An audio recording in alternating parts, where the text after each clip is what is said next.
Welcome back to Tanares Adventures. I got a special video here today going over the latest update from the Tanares Adventures and Tanares RPG campaigns. And so we'll just be jumping right into that and trying to help clarify maybe some of the things that got missed. All right, so we're starting with the Tanares Adventures campaign, Games on the Sea and Lessons Learned. This came out December 2nd, pretty late at night. But anyway, here we are. So, biggest thing is that the games have finally started departing China and are now at sea. Um, the names of the ships are listed here below, which I'll talk about here in a second. And they estimate that it will take around 4 weeks to arrive in the US. Europe, Australia will arrive a little bit earlier. Sounds like maybe in the next 2 weeks. And then once the games arrive, there's usually pretty much another 2 weeks before they actually start getting to your house. So a little bit longer, not too much longer. So for most people, it's going to be January, and that's for pretty much all the regions that they will be arriving about January time. Even if yours is not listed in there, it's not that we specifically, meant to not include somebody.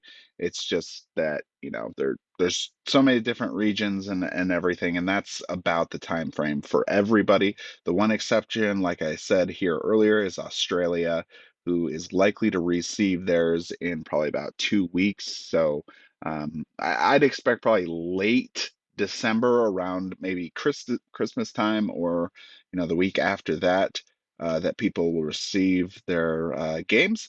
But other than that, that is kind of the generalized update. The other part of this, or at least for shipping, the other part of this is the ship names. So this is when we made this update, Alex had the list of these ship names, but I didn't realize that they weren't already pre-sorted to list out which regions that they applied to. So unfortunately, it's a little difficult to tell. One of our Discord members, XR, has already kind of gone through and made like a list that he's updating to kind of estimate which one is going to which area. There's some of them you can already tell, like the Australia ship is pretty much already down there. It's going to be unloading here, uh, like I said, in the next couple of weeks or so. But then some of the other ones are a little harder to tell, and they may not all be at that same level. There may be some ships that are still kind of coming in and out, but at least it's already started for a good chunk of the games out there. So anyway, we'll next week we're going to talk to the fulfillment partner, and we'll get more of the specifics, because the list that we had just had shipper names, so it's not really easy to tell. But anyway, like I said, we'll get some more information next week. I'll update my channels, of course, and Discord as well. But for probably everyone else that doesn't follow these, you'll get the information in the next update. All right, so this next one is pretty long. I don't really want to go and just talk about each item. Make sure that maybe you check it out. Basically, it's going over the things that the company has learned, and specifically, I'd say, him and Clayton and Dan, the directors, about how we kind of got into this place, right? For many people, it's been almost 3 years since the campaign, and we've had the impacts, of course, COVID, this massive, massive project, which, while Arena of the Contest was a success, it was also a project that was much smaller in scope, and it was something that was done over many years prior to even being launched on Kickstarter, versus this next Tanares Adventures was kind of like, starting out the process of developing another new game, pretty much. And that wasn't, the same type of project that was Arena the Contest. So anyway, things like that, things where we had to go back, fix the game because it just wasn't meeting up to the levels that, we wanted it to be. Um, Things like the journal, and then of course the RPG campaign, how it fit into the board game and how it increased the immersion and made it a much better product than it had not existed. Now I know some people, will still disagree on that, but like I said, if you get a chance, please read through this. There's also, things about some of the other mistakes like communication lapse that we had. Of course, I always tried to make sure that, even if we weren't doing the Kickstarter updates, I was trying to get out videos that kind of help fill that gap for many of you. And I know not, a vast majority of the backers watch or listen to my videos, which is okay. But I tried to fill that, even though we were working on other things at the time. But some of those are mentioned, and then he talks more about the game and kind of where the design was improved and how we made things better, and how this is going to be better for everyone to receive a much better product than getting something that could have been finished probably about maybe like a year ago or something, just because this is a much different game than where we started out. And as people start receiving the game, they'll realize what that actually means. So anyway, there's plenty of course, apologies for all the delays and the mistakes and things that happen. So hopefully you guys can at least understand, I think is probably the main thing Alex is trying to make sure people know, is because some people just never be happy with what we say, and the mistakes we made, which is fine. You don't have to accept it, but at least maybe understanding the place that they were in. Last part here is this video here of the Madness Box miniatures. I know some people asked before, because in the last update, Alex had talked about the Madness Box, but he didn't actually post any pictures or video. So this is that, filling that in. You're seeing, the Titans, the Demon, Balara here, the Giant Spider Lady.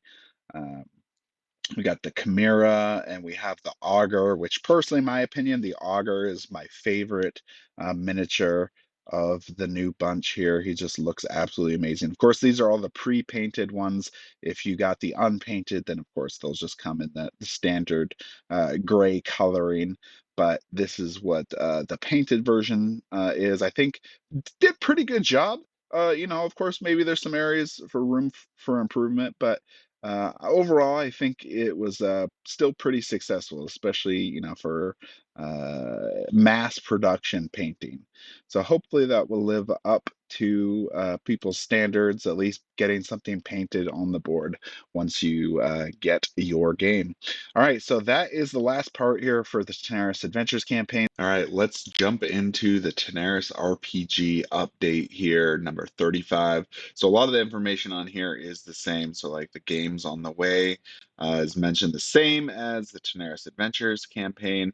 One difference here is we have the items to be delivered.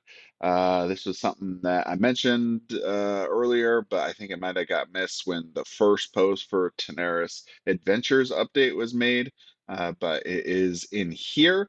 So this has the items, what you can expect in the first wave, uh, that's coming here, in the next couple weeks. And then the next wave, which is all the remaining items that are related specifically to the RPG. So just generally remember, if it's board game related, then pretty much it's coming in this wave.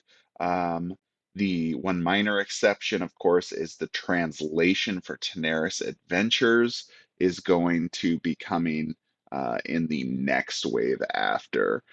But the translation for Arena of the Contest, Dragon Collection, Legendary Box is coming in this wave. So there still is that.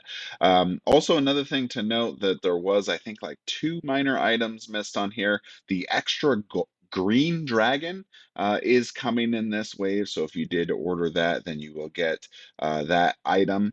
Also, if I believe the dice pack, the D20 dice pack, had like 16 dice in it in the velvet bag, that is coming in this wave as well. So just, yep, like I said, if it is expected as part of the board game, then it is coming in this one.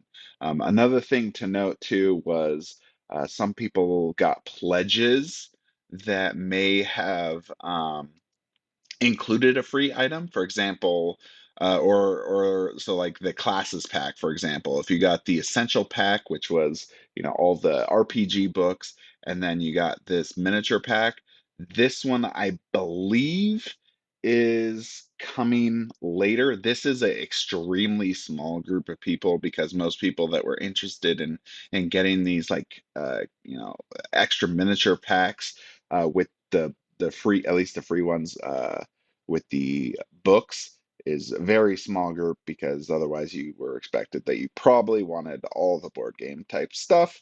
But just to note there, also the free gold dragon, if the only thing you got was the green dragon, or I'm sorry, gold dragon, then it will probably be coming with the RPG wave. Um, so anyway, the easiest way to tell if you're getting things is if you paid shipping on your items in the last pledge manager, then that's how you know if you're receiving something or not. Because the RPG items were not actually charged for shipping; they all had a value of 0. So if you didn't pay anything in shipping, then that means you're not getting anything right now. It'll be coming later, because when we open the pledge manager again, that's when the charge for the shipping will be given. We didn't want to, you know, charge people super early, and of course, you know, with the craziness in shipping happening, uh, it being dramatically different by the time you know, we actually send out the stuff. So anyway, we have some pictures here of a bunch of the packs: the Gold Dragon Scenario Pack, Penumbral Pack, Villain Pack, Character Pack, Mystical Pack, Class Pack, so many packs.